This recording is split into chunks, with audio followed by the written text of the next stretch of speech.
Guys, I got huge news coming out of the sports media world regarding the truth about Shannon Sharpe's departure from Undisputed.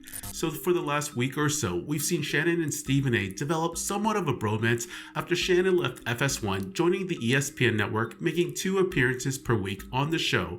Shannon even interviewed Stephen A on his podcast, Club Shay Shay, and as of late, the pair were seen together flying off to Boulder in private to attend the Nebraska-Colorado game last weekend.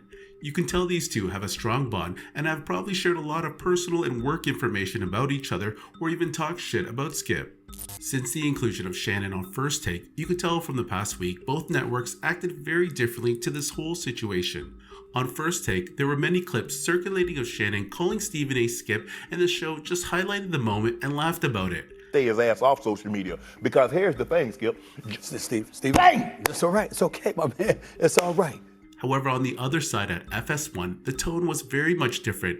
There was a segment last Monday where Richard Sherman was talking about who was the greatest tight end, and some viewers actually noticed a difference in the audio clip between the live segment and the show's YouTube segment. Take a look for yourself.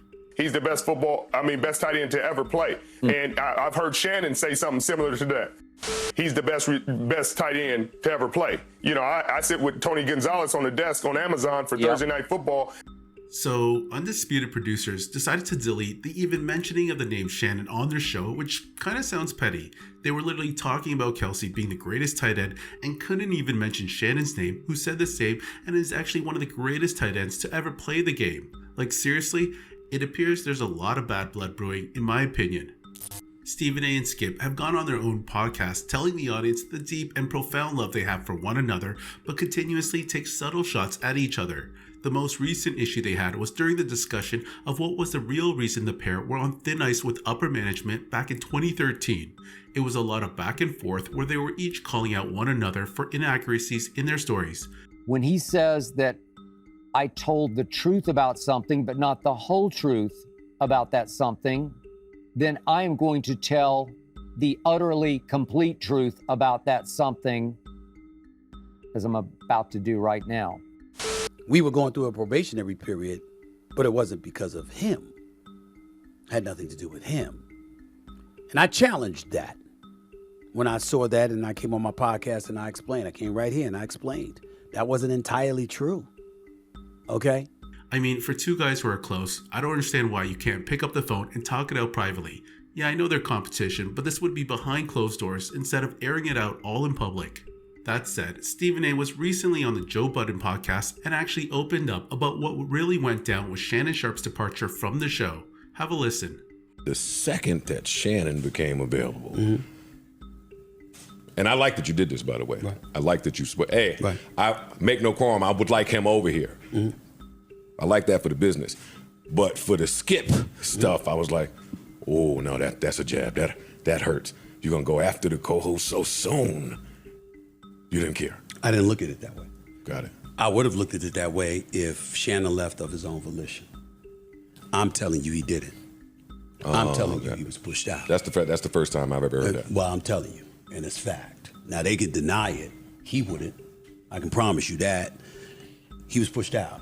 He didn't want to leave. He was notified that your services would no longer be needed. But again, that's his story to tell. Course. But I'm telling you what I know. I'm giving you facts.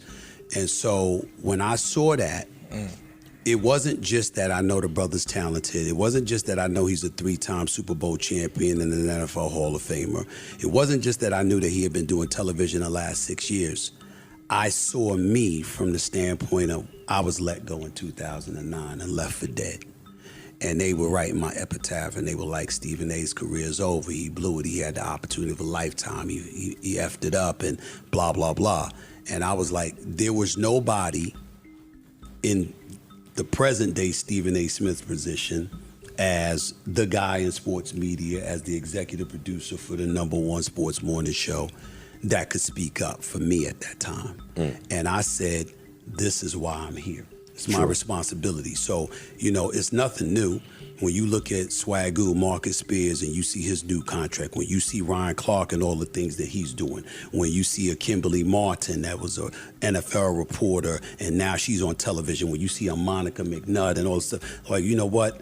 I'm at a point in time where if I don't want you on First Take, you ain't coming on First Take. That's it. And if I don't want you on First Take and you ain't coming on First Take, the likelihood is that you're going to have a problem getting on television, because that's the #1 morning show. And if Stephen A ain't feeling you for that show, why should we feel you for X, Y, and Z show? Did you just hear what Stephen A just said? He said Shannon was pushed out off the show, and anyone in that industry knows that Skip Bayless basically controls the show. He might not be an executive producer by title, but he is or was the name of Undisputed. Similar to how Stephen A has pull on First Take, Skip calls a lot of the shots, and I'm pretty sure he has the ears of the producers and executives. Also, this isn't Stephen A capping. He's not stupid. He obviously ran this by Shannon before talking about it publicly on Joe Budden's podcast, and Shannon gave him the green light. They wanted the story out there that Shannon was pushed out by Skip and that it was not him who wanted to leave. Now, I'm going to talk about why this happened. In my opinion, I think Skip saw the writing on the wall that Shannon was slowly becoming bigger and bigger and felt threatened by his success. He's always made backhanded or not so subtle remarks about Shannon, like this one here I found in my archives. You're reading your Twitter, like 5 people? Skip, you got 3 million people. Okay, you're popular. I'm good with that. Then we had all those other clips from earlier the year, from the Damar Hamlin tweet to the debate about Tom Brady having a better career than Shannon, and thus the writing was on the wall. Shannon Sharpe had eclipsed Skip Bayless, the very name who stood at the top of the show's name. And 100% Skip did not like that.